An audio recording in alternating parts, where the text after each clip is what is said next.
शेर और खरगोश की कहानी। एक दफा का जिक्र है। दूर किसी जंगल में एक शेर रहा करता था। वो जंगल का बादशाह था। वो रोज किसी जानवर या परिंदे का पीछा करके उसका शिकार करके उसे अपना निवाला बनाया करता था। जंगल के सारे जानवर उससे बहुत डरते थे। हर वक्त जानवरों को अपनी जान की परवाह रहा करती थी। उन्हें लगता था कि वो जैसे ही अपने घर से बाहर निकलेंगे, शेर उनका पीछा करके उन्हें भी मार डालेगा। पूरे जंगल में एक खौफ सा छाया हुआ था। एक दिन तमाम परेशान हाल जानवर एक जगह जमा हुए और शेर के हमलों पर तबादला ख्याल करने लगे। हर किसी ने अपना अपना मसला बयान किया, हर किसी ने अपना अपना ख्याल जाहिर किया। उस इजलास में सारे जानवरों ने शेर के डर से पैदा हुए हालात का इजहार किया और इसकी एक तरकीब सोचने लगे। ऐसे में उस इजलास में से एक भेड़िया बोला कि मेरे पास एक तरकीब है। उसने सभी जानवरों को खातिब करते हुए कहा, हम सब एक एक करके शेर के पास जाएंगे और खुद को उसके सामने खाने के तौर पर पेश करेंगे। अगर हम ऐसा करेंगे तो हमें 24 घंटे शेर के हमलों से डरने की जरूरत नहीं पड़ेगी। समझे दोस्तों?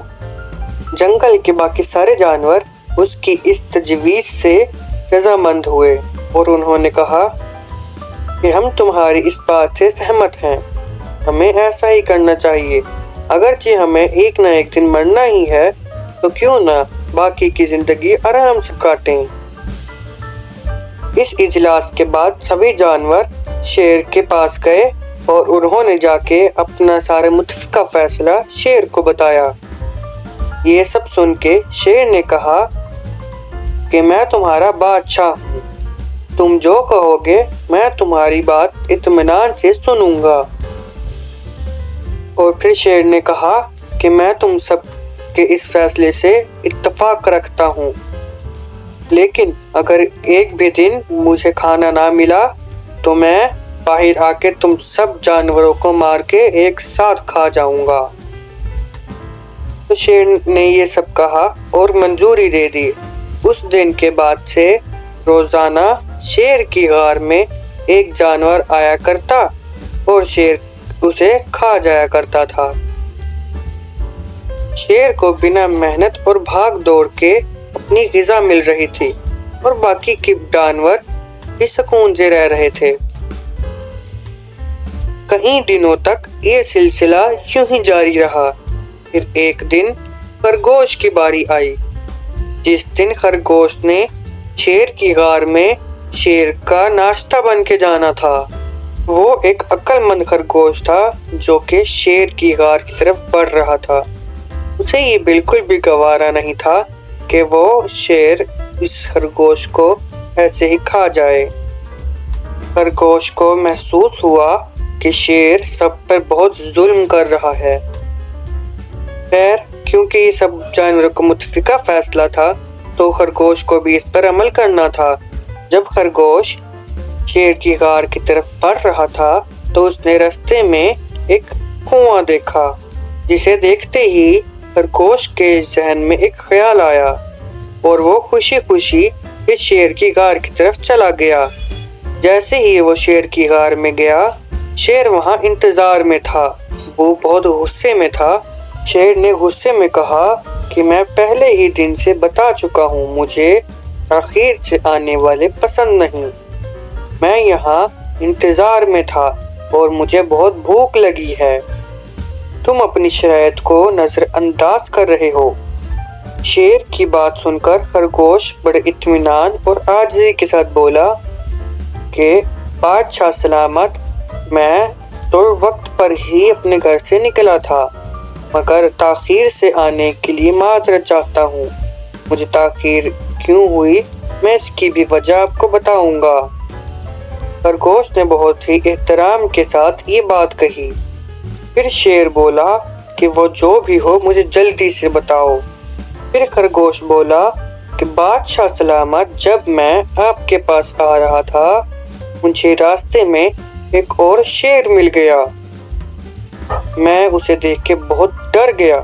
میں نے اسے آپ کے بارے میں بہت اچھی باتیں بتائیں، مگر وہ آپ کو برا بھلا کہنے لگا۔ اس شیر نے آپ کی توہین کی۔ اس کی بات سن کے مجھے بہت غصہ آیا۔ میں نے اس سے کہا کہ ان کے بارے میں ایسا مت کہو، وہ ہمارے جنگل کے بادشاہ ہیں، ان کے بارے میں ایسا کیوں کہہ رہے ہو؟ میں نے اس سے پوچھا تو اس شیر کو غصہ آ گیا اور اس نے مجھے غصے میں مارنے کی کوشش کی۔ میں مشکل سے اپنی جان بچائی اور پھر میں نے اس سے کہا کہ اگر تم مجھے مارو گے تو میرے بادشاہ سلامت تمہیں نہیں چھوڑیں گے۔ میں نے اسے خبردار بھی کیا۔ اس کے جواب میں اس شیر نے کہا کہ تمہارے بادشاہ انتہائی بیوقوف ہیں، وہ بس گھر بیٹھ کے اپنا پیٹ بھرتے ہیں، کاہل سست کہیں کے۔ اس نے ایسی اور بہت بری باتیں کہیں آپ کے بارے میں، اور پھر اس نے کہا کہ اگر تمہارے بادشاہ میں ہمت ہے تو اس سے میرے سامنے آنے کا کہو، یہ میری اسے کھلی چنوتی ہے، پھر اسے پتا چلے گا کہ میں کون ہوں۔ اس کے اندر اگر ہمت ہے تو اسے کہو کہ میرے سامنے آئے اور آ کے مجھ سے مقابلہ کرے۔ خرگوش کی یہ ساری باتیں سن کر شیر کو غصہ آ گیا اور اس نے خرگوش سے کہا چلو پھر پہلے اس کے پاس چلتے ہیں، پہلے اس کی خبر لیتے ہیں، پھر بیٹھ کے آرام سے کھائیں گے۔ خرگوش نے کہا چلیے بادشاہ سلامت، میں آپ کو اس کے پاس لے چلتا ہوں۔ یہ کہہ کر وہ دونوں وہاں سے چلے گئے اور پھر وہ خرگوش اس شیر کو لے کر اسی کنویں کے پاس آیا جس کنویں کو دیکھ کر اس کے ذہن میں ایک ترکیب آئی تھی۔ وہ وہاں پہنچ کر اس خرگوش نے اس شیر سے کہا کہ بادشاہ سلامت، وہ شیر اسی کنویں کے اندر رہتا ہے، آپ ذرا قریب سے جھانک کر دیکھیے۔